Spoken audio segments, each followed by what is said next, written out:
Vocês vão perceber que a minha voz está muito fragilizada, porque eu estou tentando fazer um tratamento das minhas cordas vocais. Eu vou aprender com os artistas, com os cantores, que tratar das cordas vocais é essencial para alguém que vive da sua voz.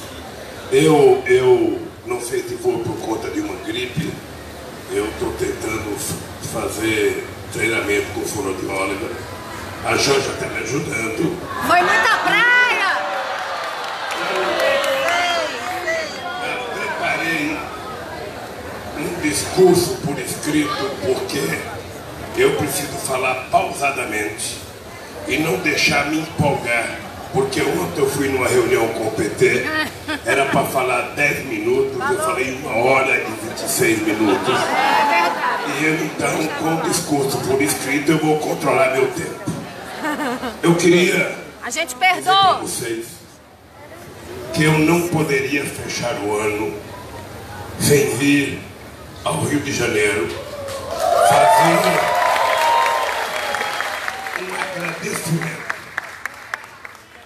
aos artistas cariocas, representando todos os artistas brasileiros, que eu teria que fazer em São Paulo, em Pernambuco, em Minas Gerais, na Bahia, mas eu vou fazer aqui no Rio de Janeiro e eu acho que o Rio de Janeiro representa, do ponto de vista cultural, grande parte da cultura do nosso imenso 8,5 milhões de quilômetros quadrados. Eu não tenho palavra para agradecer a vocês. Não tenho. Eu não imaginava que quando eu fosse para a Polícia Federal, eu fosse ter a solidariedade que vocês dedicaram a mim. Eu, sinceramente, se ganhasse todo o dinheiro de todos os fundos de investimento nesse mundo, que são trilhões, e tivesse que mensurar financeiramente o pagamento do agradecimento que eu tenho a vocês, o dinheiro não pagaria. Só o amor e muito carinho é capaz de retribuir os agradecimentos que eu tenho a vocês. Muito obrigado de coração aos artistas e ao povo brasileiro e ao povo do Rio de Janeiro. Eu vou então tentar ler de forma pausada, porque também tem uma coisa, tem muito jornalista aí, não sei se jornalistas neutros, não sei se jornalistas contra, a favor eu sei que tem poucos. E eu vou tentar fazer questão de ler para as pessoas não deturparem cada palavra que eu falo, porque daqui a pouco vão dizer que eu sou o pai de Leonardo DiCaprio. Porque esse país é engraçado. Ele não é tão bonito! Esse país é engraçado. Esse país tem um único astronauta que foi para a Lua, que foi para o espaço, que é ministro de Ciência e Tecnologia, que poderia alertar o presidente que a Terra não é plana, é redonda. Mas ele me parece que não tem coragem de enfrentar o tal da Terra plana. Então eu vou tentar de forma muito cuidadosa ler aqui. Quero agradecer a presença da imprensa. Eu estou vendo muita imprensa aqui. Eu nem sei qual é a razão, não sei se falaram mal de mim hoje, mas eu quero agradecer a participação da imprensa e queria começar prestando solidariedade ao companheiro que ontem foi denunciado e foi dado ordem de prisão para ele, que é o nosso companheiro, ex-governador da Paraíba, Ricardo Coutinho, que foi acusado por uma delação.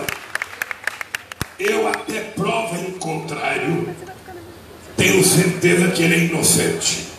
Que prove que ele é culpado, não por um delator, pelas provas e pelos autos do processo. E não precisaria comunicar a Interpol. Deveria esperar ele voltar para o Brasil, fazer um julgamento decente e justo, e se provarem que ele ou qualquer um de nós é culpado, que se prenda. Mas antes de você fazer um processo justo, não é correto o que fizeram com ele. E eu quero dizer aos companheiros do PSB, aliás, Gleice, eu quero te parabenizar, porque a nota do PT foi uma aula de democracia e de solidariedade que você fez aos políticos brasileiros. Nós precisamos aprender a não aceitar as acusações levianas. Esse país, historicamente, tem muitos problemas. Eu queria, no final, dizer uma coisa para vocês, porque a história do Brasil é uma história de pouco tempo de democracia e de muito tempo de escravidão e de muito tempo de ditadura. A nossa democracia, ela é muito nova, muito incipiente, e nós precisamos cuidar disso com muito carinho. Porque a negação da política levou a gente a ter um presidente da espécie do Bolsonaro. Eu não o conheço pessoalmente, acho que ele nunca fez um discurso contra o meu governo, favorável nunca, mas ele era uma figura tão inexpressiva que somente no momento histórico em que a mentira tem prevalência sobre a verdade, é possível eleger uma figura grotesca como ele para ser presidente da República desse país. É grotesca politicamente. A falta de compreensão dele sobre os verdadeiros problemas do país é muito sério. Mas também é triste a gente provar que tem muita gente nesse país que ainda prefere acreditar na sordidez de uma mentira do que na verdade nua e crua, que exige mais competência, mais maturidade, mais compreensão e mais seriedade. Por isso, companheiros e companheiras, eu queria dizer para vocês que a minha eterna gratidão aos trabalhadores e trabalhadoras da cultura, dos mais famosos aos mais anônimos, e aos intelectuais comprometidos com a construção de um Brasil melhor, que novamente emprestaram sua arte e seu ofício a uma causa justa, como tantas vezes em nossa história. Tenho consciência de que a luta de vocês não foi só pela minha liberdade, ou pela liberdade do Lula. A luta de vocês foi e será sempre pela liberdade. Esta palavra aqui na definição da Cecília Meirelles, abre aspas, o sonho humano alimenta, e não há ninguém que explique e ninguém que não entenda, fecha aspas. A democracia tem uma dívida impagável com os artistas deste país. Fui testemunha da resistência de vocês à ditadura implantada pelo golpe civil e militar de 64 e ao famigerado AI-5, que o atual governo volta e meia fala em ressuscitar. Estivemos juntos nas inesquecíveis campanhas pela anistia e pela direta já. Juntamos nossas forças na tentativa de barrar o golpe contra a nossa querida presidente Dilma. Todos e todas vocês lutaram um bom combate, mas eu quero destacar o nome de um artista que fez do seu canto o canto do povo brasileiro e que certamente estaria agora aqui conosco, como sempre esteve quando foi preciso, a nossa querida, saudosa e amada Bete Carvalho.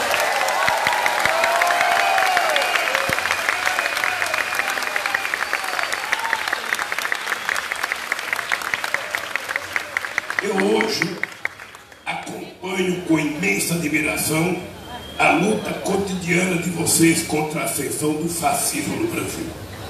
Toda luta tem um preço e vocês estão pagando caro com a extinção do Ministério da Cultura que haveremos de recriar. A redução brutal dos recursos para a área, a destruição de programas que tornaram a cultura acessível às mais diversas camadas da população brasileira e a volta da censura, esse monstro que julgávamos extinto no nosso país. 12 meses de posse, 12 meses depois da posse, já se pode dizer que este governo tenta colocar em prática um projeto de destruição da rica e diversificada cultura brasileira. O Fábio Porchat disse recentemente que Bolsonaro não governa, ele se vinga. Estejam certos de que a tentativa de desmonte da cultura promovida pelo atual governo é, em primeiro lugar, uma vingança contra cada uma e cada um de vocês que ousaram cantar, escrever, ensinar, filmar, encenar, filmar, grafitar e dançar e gritar, ele não.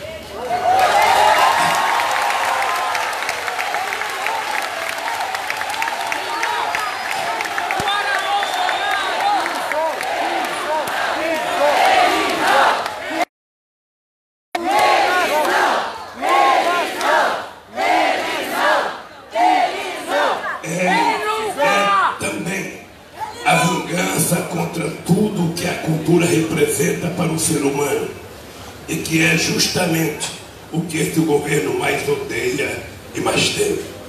Cultura é vida e o atual governo vive de promover a morte com a insistência em colocar armas de fogo nas mãos da população, a liberação indiscriminada de agrotóxicos, o incentivo à devastação do meio ambiente, o desemprego que leva milhões de pessoas ao desespero, a naturalização do assassinato de mulheres negras, indígenas e LGBT. E temos como maior símbolo a nossa querida e saudosa Marielle. Cultura é libertação. E o governo Bolsonaro é contra todas as formas de liberdade, inclusive de pensamento e de expressão. A liberdade que este governo defende é a liberdade para os milionários ficarem cada vez mais ricos, com a retirada dos direitos dos trabalhadores e a destruição da Previdência Social. A liberdade que este governo defende é a liberdade do extermínio da juventude negra, que o Moro tentou legalizar sob o pomposo nome de excludente de licitude, mas que nada mais é do que a licença para escolher o alvo de acordo com o endereço e a cor da pele. Só o arraigado racismo institucional brasileiro, o mais profundo desprezo pelas vidas negras e a criminalização da cultura da periferia pode explicar o massacre de 9 jovens que saíram de suas casas para se divertir no baile funk em Paraisópolis e de tantos outros moços e moças que são mortos diariamente também nas comunidades do Rio de Janeiro e de todas as cidades brasileiras. Esse país carrega em seu passado a vergonha de ter um dia criminalizado o samba e a capoeira, que eram tratados como caso de polícia, da mesma forma que hoje criminaliza expressões artísticas populares como o funk e o grafite. A elite brasileira sempre deu as costas da imensa riqueza cultural que brotou e continua brotando das periferias deste país. Ignorou o quanto pôde a genialidade de Cartola, Dona Ivone Lara, Elza Soares, Lia de Itamaracá, Clementina e Carolina de Jesus. Recusa-se a ouvir as novas vozes, sobretudo negras, de indignação e afirmação, que hoje se manifestam no ritmo do rap e da poesia dos slams que se consolidam pelo país afora. Nós, ao contrário, sempre acreditamos e investimos na diversidade cultural brasileira. Tive a honra de contar com 2 ministros da estatura de Gilberto Gil e Júlia Ferreira.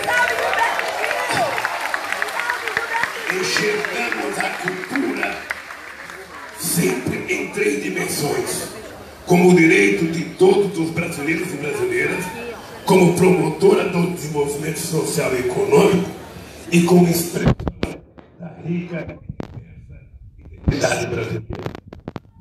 Assumimos o compromisso e cumprimos de combater a exclusão cultural de milhões de brasileiros e brasileiras. Garantimos a participação de artistas, gestores, produtores e sociedade na formação e gestão das políticas para a cultura. Nunca pedimos atestado ideológico a nenhum artista. Multiplicamos por 5 o orçamento da pasta, que era de apenas 770 milhões em 2003 e chegou a 4 bilhões em 2015. Criamos o programa Cultura Viva, que reconheceu e investiu em cerca de 4.500 pontos de cultura, apoiando as mais diversas expressões artísticas, fosse nas periferias, nos grandes centros ou nas distantes comunidades indígenas e quilombolas. Criamos o Sistema Nacional de Cultura, a partir da articulação do governo federal com estados e municípios, para a construção de planos, conselhos, conferências e fundos de cultura. Criamos o Plano Nacional do Livre Leitura, implementando ações como a formação de mediadores de leitura e a instalação de bibliotecas públicas em cada município brasileiro. Criamos o IBRAM para cuidar dos museus. Fizemos um pacto das cidades históricas para defender o patrimônio histórico nacional. Criamos o Vale Cultura para que o trabalhador tivesse o direito de alimentar também o seu espírito, comprando livros e ingressos para cinema, teatro e shows, entre outros bens culturais. Porque, como diz a canção do Titãs, a gente não quer só comida, a gente quer comida, diversão e arte.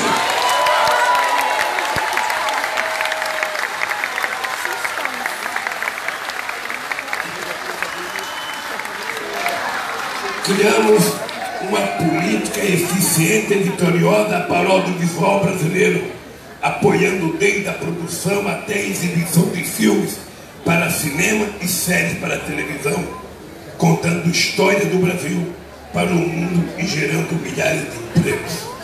Financiamos nada menos que 306 longa-metragens e 433 séries ou telefilmes. Promovemos o talento e a cultura do nosso país, sem qualquer tipo de censura ou análise ideológica. Aliás, quem mais se beneficiou desses mecanismos de incentivo ao audiovisual foi a Globo, sem jamais reconhecer que foram criados no governo do Partido dos Trabalhadores.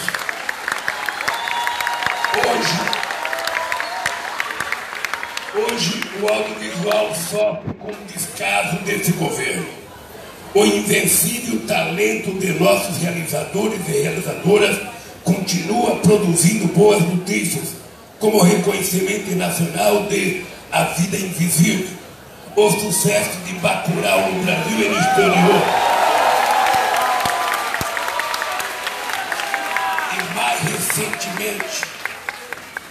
E mais recentemente,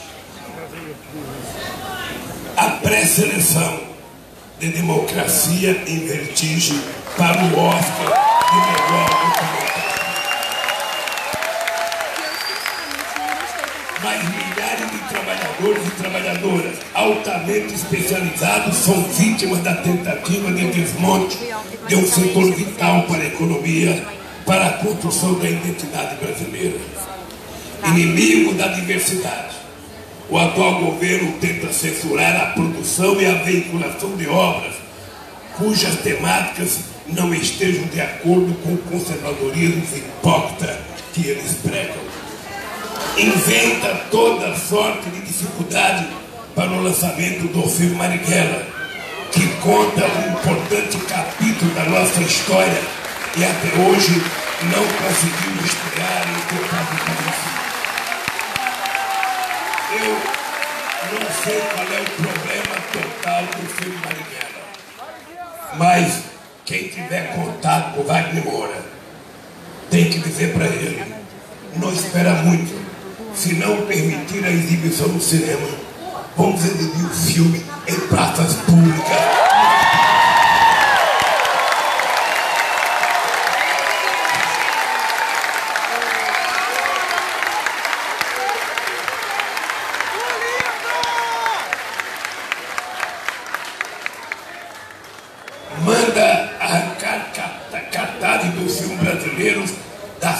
assassino, numa absurda demonstração de ódio contra as obras de arte que o nosso cinema produziu ao longo de sua história.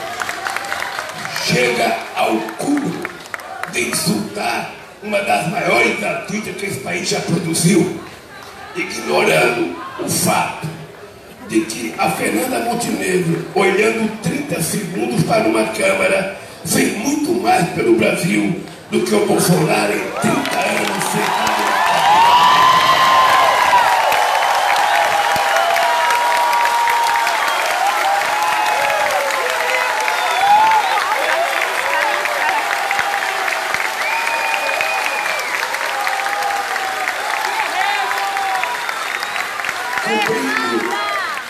Cobrindo mais uma vez o país de vergonha aos olhos do mundo, Bolsonaro tomou a inacreditável decisão de não assinar, junto com o presidente de Portugal, o diploma concedido a Chico Buarque, agraciado com o prêmio Camões, o mais importante reconhecimento dado a um autor de língua portuguesa.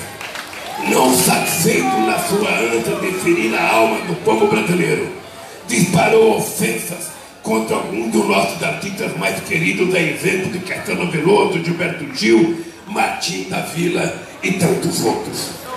Atitudes autoritárias como essas não deixam dúvidas de que este é o governo do avesso. Bota para cuidar da cultura os inimigos da cultura, para cuidar do meio ambiente os inimigos do meio ambiente, para cuidar das relações exteriores os inimigos da diplomacia, para cuidar da educação os inimigos da educação, sobretudo das universidades, essas extraordinárias e inesgotáveis fontes geradoras de conhecimento. Bota machistas para cuidar das políticas para as mulheres e racistas para comandar a fundação que tem como objetivo promover os valores culturais, sociais e econômicos decorrentes da influência negra na formação da sociedade brasileira. Instituições caras à nossa memória, como a Casa do Rio Barbosa, um patrimônio nacional com 90 anos de história, são entregues a representantes da direita mais atrasada e fundamentalista que o Brasil já conheceu. Eles são inimigos de tudo o que há de bom neste país. Eles só são amigos deles mesmos, ou nem isso, porque não param de brigar entre si, um xingando o outro, um denunciando a falcatrua do outro. O ódio que ele sente pelo povo brasileiro fez com que eu passasse 580 dias encarcerado numa prisão política por crime que até o meu mais ferrenho adversário sabe que eu não cometi. Nesses quase 600 dias, senti na pele a importância da cultura na vida do ser humano.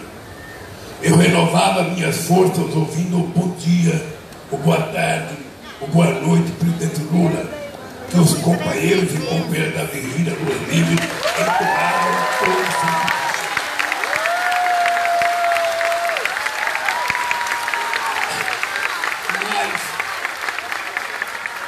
Mas havia os momentos de silêncio.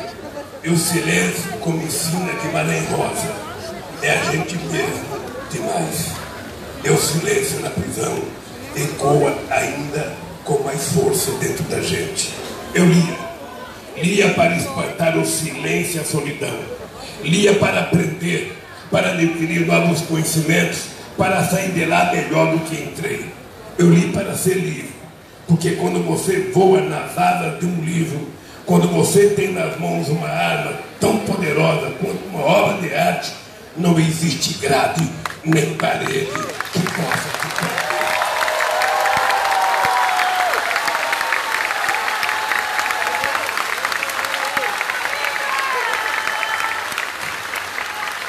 Quero que vocês saibam que estarei sempre ao lado de vocês. Eu me sinto parte da valente resistência de vocês. Cineastas, músicos, dramaturgos, artistas plásticos, escritores, atores e atrizes, pessoas de todas as artes, sustentam contra essa verdadeira arquitetura de destruição. É preciso lembrar que a censura imposta pelo atual governo não é apenas a cultura, é também ao conhecimento, o que explica o permanente ataque às universidades. É uma censura à ciência, como ficou explícito na demissão do presidente do INPE, Ricardo Galvão, que demonstrou, com base em dados sólidos, o crescimento acentuado do desmatamento da natureza. Aproveito para parabenizar o Ricardo Galvão, que na semana passada foi eleito pela revista britânica Nature uma das 10 pessoas que mais se destacaram na área da ciência em todo o mundo. Portanto, não se entregue, não abaixe a cabeça, não desanime. Estamos juntos. Um país que deu ao mundo o samba, o cinema novo, a bossa nova, a tropicália, o teatro do oprimido e a arquitetura de Niemeyer não ficará jamais de joelhos para ninguém.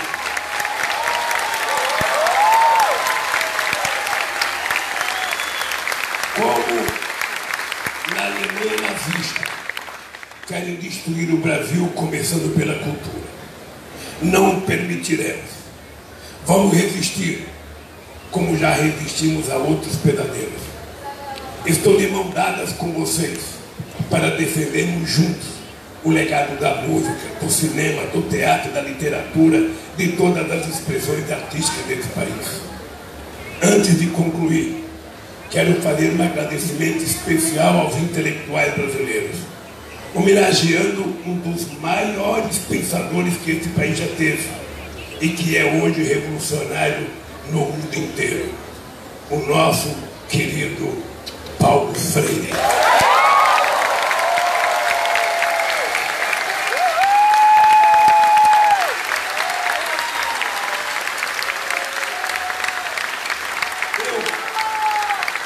A única compreensão que eu tenho do presidente ter chamado Paulo Freire de energúmeno é que ele não sabe o que é energúmeno. Ele não deve saber. Então, portanto, passem uma mensagem para ele explicando o que é energúmeno, ele pedir desculpa pública à história do Brasil. Paulo Freire nos deixou há muito tempo, mas suas ideias revolucionárias e amorosas para a educação e a construção de um mundo melhor continuam iluminando nossos caminhos e tirando o sono daqueles que em pleno século XXI ainda acreditam que a Terra é plana. Contra o ódio à arte e ao conhecimento, nós estamos armados com a luz da civilização. Estou seguro, minhas queridas companheiras e meus queridos companheiros, meus queridos amigos, que mais uma vez nós venceremos. Eu quero que vocês saibam que a minha dívida com vocês é eterna. E nada me fará mudar de comportamento. E eu queria terminar dizendo para vocês que quando eu resolvi me entregar à Polícia Federal, eu tinha um compromisso. Se eu tivesse saído do Brasil, se eu tivesse aceitado ir para uma embaixada, se eu tivesse ido para um país amigo, eu teria sido tratado nas manchetes de jornais como fugitivo, ou como culpado, ou como se eu tivesse com medo. Eu tomei a decisão, contra a vontade de muitos companheiros, de ir para a Polícia Federal, porque eu precisava provar que o Moro não era um juiz, era um mentiroso que tinha compromissos políticos e por isso precisava me prender. Eu tinha que provar que se tem alguém nesse país capaz de montar quadrilha, é o Dallagnol chefiando a força-tarefa da Lava Jato em Curitiba. E eu só poderia provar se eu estivesse lá. Quando eu falei que eu não trocava a minha dignidade pela minha liberdade, é porque insinuaram que eu poderia ser solto pela progressão da pena, desde que eu fosse para minha casa e colocasse uma tornozeleira. Eu disse duas coisas: a minha casa não é prisão, eu só vou lá para lá livre, e eu não sou pombo correio para colocar a tornozeleira na minha casa. Se alguém tem que ter tornozeleira, é quem mentiu. Quando eu fui prestar o primeiro depoimento, eu disse ao Moro: você está condenado a me condenar, porque a mentira já foi longe demais. Eles deveriam não ter aceito a acusação do Delanhol do PowerPoint, que agora foi negado a tese do quadrilhão, absolvendo eu e a Dilma.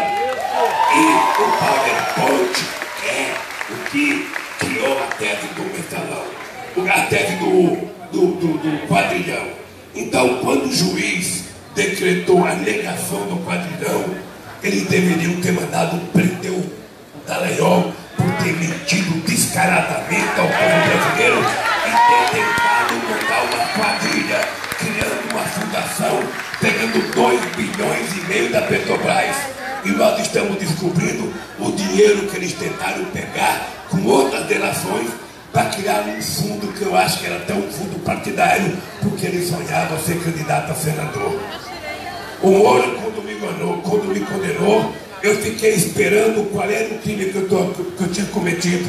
E na sentença dele, ele diz que o crime que eu cometi foi, na verdade, um ato, sabe, um ato indeterminado. Ou seja, ele não sabia qual é o crime. Por isso, eu fui para a Polícia Federal. Porque eu queria provar de lá de dentro quem era que era culpado nesse país. E nós estamos avançando. Ainda não chegamos lá porque a Rede Globo não deu uma notícia agora da Intercept, a não ser para falar a defesa do Faustão e a não ser para defender o Roberto Dávila, que fez campanha para arrecadar dinheiro de forma lícita para o filme Lula, o Filho do Brasil. Eu, sinceramente, não guardo mágoa, mas eu sou um cara que tenho mais de 200 horas de Jornal Nacional me denunciando, tenho mais de 100 capas de revista me denunciando, tenho mais de 1000 páginas de primeira página de capa de jornais me denunciando, tenho milhares de Globo, SBT, Record, Bandeirante, rádio pelo Brasil inteiro. E eu vou dizer uma coisa: a bronca deles comigo é porque a maioria dos políticos não aguenta uma capa da Veja. A grande maioria da capa política não aguenta 1 minuto no Jornal Nacional, não aguenta 30 segundos no Bom Dia. Porque no Brasil, quando o político tem o rabo preso, que ele é denunciado, ele usa a seguinte tática: é melhor submergir, ou seja, é melhor se esconder. Mas quando a gente é inocente, quando a gente é resultado da educação de uma mulher analfabeta que me pariu e que me educou para ter caráter e dignidade, um homem inocente não baixa a cabeça por nada.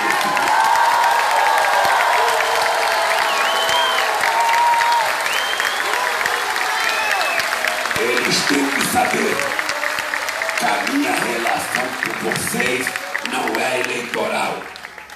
Eles têm que saber que a minha relação com vocês é um compromisso de fé. Porque nós já provamos que o povo pobre deste país não é problema. O povo pobre é solução. E na hora que a gente colocar o povo pobre dentro do orçamento da União, esse país não vai ter mais criança na rua. Esse país não pode distribuir água, tem que distribuir livro, tem que gerar emprego e pagar salário decente. E isso nós provamos que somos capazes de fazer. Então eu quero agradecer aos artistas, a todos vocês de todo o território nacional. E a minha retribuição é que eu vou fazer pelo Brasil uma caravana da cultura. Quero discutir a verdadeira cultura deste país, porque é através da cultura que o povo brasileiro vai fazer a revolução que esse país precisa para que o povo possa conquistar cidadania. eu quero dizer para vocês a última coisa. Aos artistas. Eu saí tão forte da cadeia que eu tenho certeza que o Moro tomava remédio tarja preta para dormir, porque ele estava com a consciência pesada. Eu tenho certeza que o Dallagnol não dormia direito. E eu ainda tive o prazer de arrumar a Janja, de me apaixonar.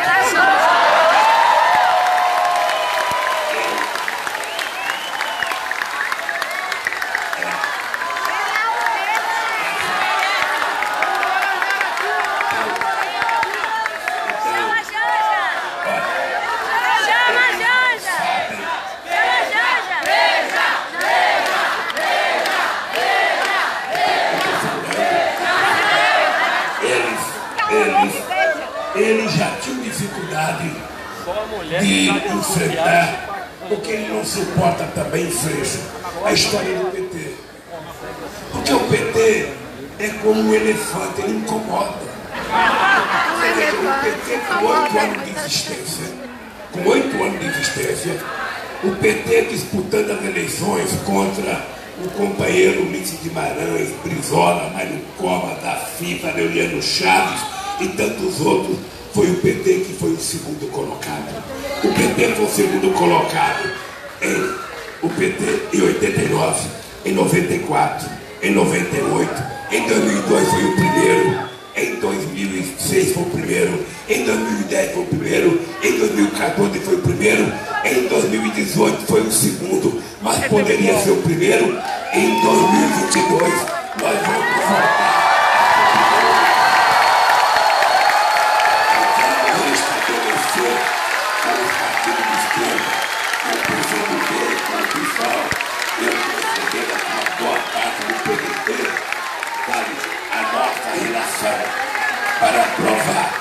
Para provar a quantidade de loucuras e mentiras que foi contada nesse país contra essa mulher que cometeu o único defeito de ser honesta, decente e corajosa.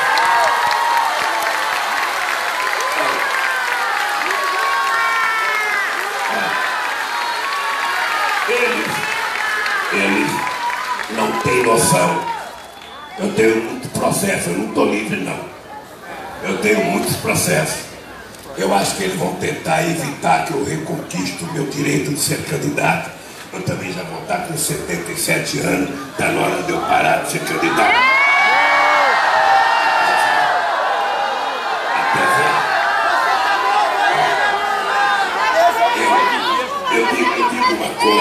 Eu digo uma coisa que eu acho que a família Marinho não gosta. Quando eu digo que eu tenho 74 anos, não de idade, de experiência, tenho energia de 30 anos e estou com tesão de 20. Você imagina o qual vai ser difícil de suportar, sabe, e enfrentar nós outra vez pelo Brasil. Cuidado com esse menino, Janja. Jangina, se prepare.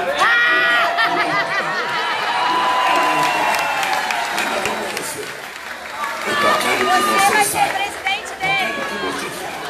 Independentemente de qualquer coisa, nós temos a obrigação moral para os nossos filhos, para os nossos netos, para os nossos bisnetos ou bisnetas e para a juventude brasileira, da gente começar a trabalhar para desmontar esse fascismo que, olha, está instalado no governo brasileiro. Não é possível. Esse país tinha aprendido a gostar de si mesmo. Esse país tinha aprendido a ser protagonista internacional. Esse país tinha conseguido juntar a América do Sul e a América Latina. Esse país tinha conquistado o respeito de todo o continente africano. Esse país era respeitado pela China. Esse país era respeitado pela Índia. Esse país era respeitado pela Europa. E esse país era respeitado pelos Estados Unidos. O Celso se lembra. Quando em 2002, ainda em dezembro, o Bush me chamou para conversar sobre a guerra do Iraque, que era preciso o Brasil ser solidário para invadir o Iraque. Eu disse para o Bush, eu não conheço Saddam Hussein. O Iraque fica a 14 mil quilômetros do Brasil. A minha guerra não é com Saddam Hussein. A minha guerra é contra a fome e a miséria.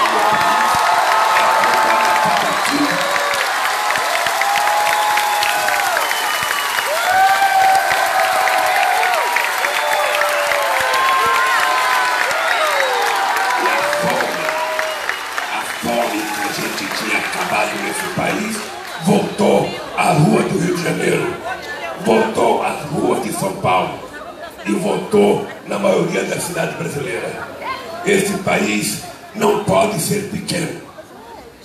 Esse país não pode ser pequeno. A gente não pode permitir que no século XXI a gente continue na mesmice da história desse país. Depois de 300 anos de segregação, de todo um contingente de milhões de africanos que foram trazidos livres para virar escravos aqui. Não é possível que a gente não sinta a obrigação de acabar com o preconceito, qualquer que seja ele, contra mulheres, contra negros, contra índios, contra toda a questão de gênero. Nós precisamos ter uma sociedade mais civilizada, em que o respeito entre as pessoas é o fundamento da construção da nossa democracia, não ao ódio, e sim ao amor, porque o amor vencerá em qualquer circunstância, em qualquer hipótese.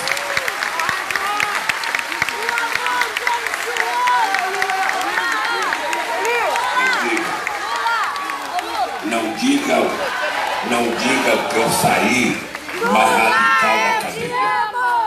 Não diga que eu saí mais radical da cadeira. Eu saí mais consciente.